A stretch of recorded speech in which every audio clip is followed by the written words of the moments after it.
हामीहरू त मक्खै हुन्छु म किन भन्नुहोस् त नयाँ पसलको लागि हजुरहरूले होइन ओपनिङमा आउनका लागि कति धेरै अर्डर गर्नुभएको छ नि त कण्ठ काँडेदेखि लिएर पाते कण्ठ है अब एक तोलाको मात्र हो नि है यति धेरै तपाईँहरूको सबैको यो अर्डरको सामानहरू बनिसकेको छ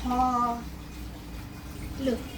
हाम्रो कण्ठ हाम्रो शान होइन हाम्रो संस्कृति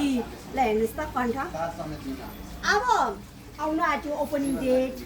हजुरहरूलाई के मनपर्छ छिटो भनिहाल्नु होला 4 गते र 5 गते छ 4 गते चाहिँ ग्रान्ड ओपनिङ हुन्छ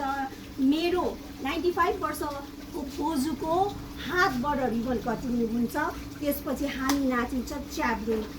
डुङ डुङ गर्दै आउनु होला है हजुरहरूलाई चुलो निम्तो छ है र भुइँसोरी र सेवा कण्ठ हजुरहरूको